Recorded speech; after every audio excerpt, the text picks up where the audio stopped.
Bonjour, aujourd'hui nous allons répondre à la question suivante, est-ce important de connaître le bonheur au travail ? Je suis Gaël Châtelain-Berry, bienvenue sur mon podcast Happy Work, le podcast francophone le plus écouté sur le bien-être au travail. Happy Work, c'est une quotidienne, donc n'hésitez surtout pas à vous abonner sur votre plateforme préférée pour être tenu au courant de tous les épisodes et en plus, cela me fait extrêmement plaisir. Oui, c'est mon Happy Work à moi. Alors, est-il impératif de connaître le bonheur au travail ? J'ai beaucoup réfléchi à cette question, notamment quand j'étais manager. Beaucoup de collaborateurs et de collaboratrices venaient me voir en me disant « Gaël, comment est-ce qu'on connaît le bonheur au travail ?» J'étais très embêté face à cette question. Et donc, j'y ai beaucoup réfléchi. En fait, le mot « travail », l'étymologie du mot, c'est tripalium. Tripalium, c'est un instrument de torture que les Romains utilisaient pour punir les esclaves qui travaillaient mal. Pour celles et ceux qui me regardent sur YouTube, je vous fais l'économie du visuel, c'est absolument horrible. Et j'ai cherché quelque chose qui nous réunissait toutes et tous concernant le travail. Nous sommes toutes et tous nés dans une salle de travail. Je ne sais pas si vous êtes une femme et si vous avez des enfants, mais moi, ma mère était sage-femme pendant les années 60, avant l'arrivée de la péridurale, et il me semble bien que le travail de l'accouchement n'était pas véritablement un bonheur. Alors, le résultat, oui, c'est un bonheur. Enfin, ceux qui ont des adolescents mesurent peut-être l'ampleur du mensonge. Je plaisante, bien entendu, quoique.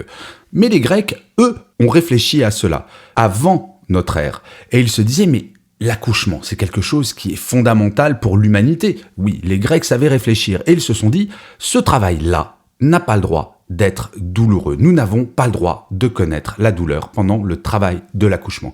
Ils ont donc créé un métier, le métier de sage-femme, afin d'amener du bien-être dans le travail de l'accouchement. Et en fait, cela résume parfaitement la relation que nous devons avoir à notre travail. Nous faire, d'une certaine manière, des péridurales au quotidien. Car nous n'allons pas nous mentir, les amis. Il y a certains matins où nous n'avons pas envie d'aller travailler. Et c'est normal. Nous ne pouvons pas être au taquet, être super motivés tous les matins. D'ailleurs, je vais vous poser une question. Lequel ou laquelle d'entre vous ne changerait à rien, je dis bien absolument à rien, s'il gagnait 150 millions d'euros vendredi prochain à l'euro-million ? Réfléchissez 2 secondes et vous allez voir qu'en fait, nous sommes très peu à ne rien vouloir changer. Et en fait, petite anecdote, il y a quelques années, un ouvrier à la chaîne a gagné 15 millions d'euros au loto. Il a démissionné le lendemain. Eh bien, vous savez quoi ? Au bout de 6 mois, il s'ennuyait tellement qu'il est retourné dans son usine, mais à mi-temps. Pourquoi ? Parce qu'il pensait à son bien-être. En fait, le concept même de bonheur au travail est une aberration. Vous avez le droit de ne pas être motivé. Vous avez le droit de ne pas toujours aimer votre travail et surtout de ne pas aimer tout votre travail. Je le répète souvent, dans un travail, si tout va bien, vous allez aimer ou adorer 80% des tâches et moins aimer, voire détester 20% des tâches que vous faites quotidiennement. Donc la question n'est pas le bonheur. Je le répète également souvent, oui, je radote finalement, ça doit être l'âge. Le bonheur est une quête, alors que le bien-être, c'est un état dans lequel nous pouvons nous trouver. Et c'est pour cela que je lutte contre ce concept de bonheur au travail.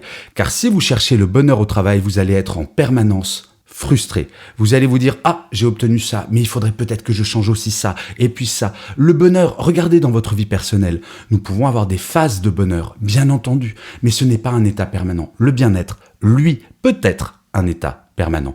Et c'est cela que vous devez rechercher dans votre travail quotidiennement. Et vous pouvez écouter plein d'épisodes de Happy Work, car pour le bien-être, c'est un peu l'idée de ce podcast, c'est de vous amener du bien-être. D'ailleurs, si vous voulez savoir si votre bien-être est optimal, vous pouvez aller sur mon site web www.gchatelain.com.